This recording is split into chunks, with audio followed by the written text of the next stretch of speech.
The slap wasn't the worst part. It was the silence that followed. A room full of trained soldiers, and not a single person moved. A captain stood in front of a nurse like he owned the air she was breathing, and she didn't react at all. That's what confused everyone. Because people are supposed to break when they're humiliated. But she didn't. She stayed calm. Too calm. And that's when the first whisper started in the room. Why isn't she saying anything? No one had an answer. Not yet. But 10 minutes later, when the doors opened and generals stepped inside, that question didn't matter anymore. Because suddenly, everyone wanted to know who gave the captain the right to touch her at all. The doors opened.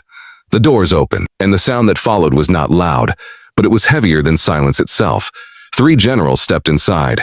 No announcement, no warning, no ceremony, just presence. The kind of presence that didn't ask for attention, it took it. Every conversation died instantly. Even the captain, mid-breath, paused without realizing it. For a split second, his confidence wavered. Not gone. Just tested. The first general scanned the room slowly, not searching for chaos, searching for cause. His eyes moved across the soldiers, the table, the frozen atmosphere, and then stopped. Something subtle changed in his expression. Recognition. Respect. But he said nothing yet. The second general followed his gaze. And the third, all 3 of them, now looking at the same person. Not the captain. The nurse. The room didn't understand what was happening, but it felt it. The captain straightened himself immediately. A reflex. Authority recognizing authority above it. Generals, he said, trying to sound composed. There's been a minor disciplinary issue here. I handled it. His voice carried confidence again. A mistake, because none of them looked at him when he spoke. Not even briefly. That was the moment the air changed. Not tense anymore. Cold. One of the generals finally spoke. Which one of you did it? His voice was calm. But it wasn't a question that needed explanation. The captain stepped forward slightly. He didn't finish. Because the general raised one hand. Not aggressively. Just enough to stop him from speaking further. Silence returned. But this time, it was different. It wasn't confusion anymore. It was judgment. The general took one slow step forward, then another, until he was no longer addressing the room, but standing directly in its center. And then he looked at the nurse again. This time, longer. He spoke softly. Ma'am, that single word broke something invisible in the room. The captain blinked. Ma'am, he almost laughed. Almost, but he didn't get the chance. Because the nurse finally moved. Not toward the captain, not away from him, but slightly forward. Just enough for the light to catch her expression properly. And in that moment, one of the younger officers in the back whispered under his breath, No way. The general turned his head slightly.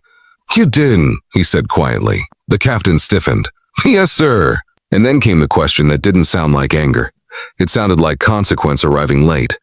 Do you know who you just struck? The captain didn't answer immediately. Because for the first time, he didn't have one. Not because he didn't hear the question. But because for the first time in his life, words didn't form fast enough to protect him. The silence stretched. And in that silence, something shifted in the room. The generals weren't angry. That was the most terrifying part. They were calm. Too calm. Too calm. One of them finally stepped forward, his eyes still fixed on the nurse. Then he spoke again, slower this time. You didn't just strike a nurse, Captain. A pause. You struck a decorated field medic assigned to classified casualty operations under Joint Command Authorization. The captain blinked. That title meant nothing to most people in the room. But it meant everything to those who understood it. Still, he tried to recover. Sir, I was not informed she had any special status. She was insubordinate and... The general raised his hand again. This time, sharper. Not to stop noise, to stop ignorance. You were not informed, he repeated quietly, because you were not cleared to be informed. The captain froze. For the first time, uncertainty showed in his posture. The nurse still hadn't spoken, still hadn't defended herself, but now, no one expected her to. Because the room was beginning to understand something else. Her silence was not weakness, it was history. The second general finally stepped forward and looked at the captain directly. Do you know what unit she served with? No response, a general answered for him. A field recovery division, frontline extraction under live fire. 3 deployments, 2 classified operations. One mass casualty incident where she remained inside a collapsing structure for 17 minutes to evacuate wounded personnel. The room shifted. Even the soldiers who had looked away earlier were now fully attentive. The captain's face tightened slightly, not in emotion, in disbelief. "That's impossible," he said under his breath. The third general spoke for the first time. "No," he said firmly. What's impossible is what she survived." A long pause. Then the first general turned slightly toward the captain again. "And for the record, she is not just staff." Another pause. "She is under direct commendation from Joint Medical Command, which means you did not assault a subordinate." The air felt thinner.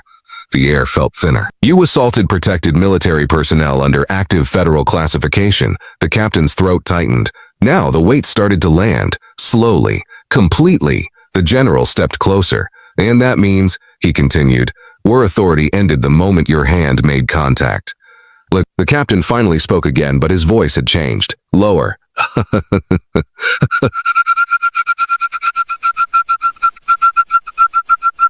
The general cut him off. "Unaware is not a defense. It is the reason consequences exist." Silence again, but this silence was different. Then came the moment no one expected. The general turned slightly and gave a simple nod to the officers behind him. Two of them stepped forward immediately. Not rushed, not aggressive, procedural, professional. One of them spoke quietly. "To Captain Adrian Cole, you are hereby relieved of command pending full investigation." The words didn't echo. They didn't need to. They landed directly. The captain didn't move, not at first, because his brain was still trying to process how quickly control can disappear when it was never real to begin with. His voice came out slower now. "This is a misunderstanding."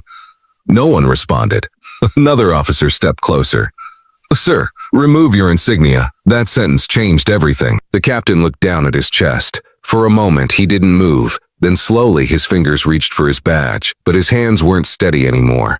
And when he finally pulled it off, there was no sound, no applause, no reaction, just absence. Kit, the kind that follows the end of something irreversible.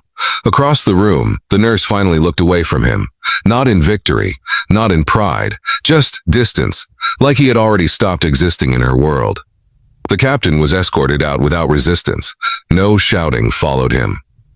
No final argument, just the quiet sound of boots on the floor, fading into a career that no longer existed. And then, the room was left behind in a silence that felt different from before. Because now, everyone understood. This was never about authority. It was about ignorance colliding with something it could never recognize in time. The generals didn't stay long. One by one, they turned their attention back to the nurse. The first general spoke gently now, almost respectfully. "You should not have been placed in a situation like that." The nurse didn't respond immediately. Her expression didn't change, but something in her eyes did.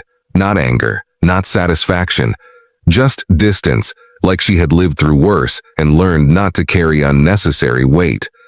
Finally, she spoke for the first time. Her voice was calm, almost quiet enough to disappear into the room. "I've been in worse rooms than this." That sentence landed heavier than anything else that day, because no one doubted it. The second general nodded slightly. There was recognition there. Not of the incident, but of the person. And then slowly the truth behind her silence began to make sense.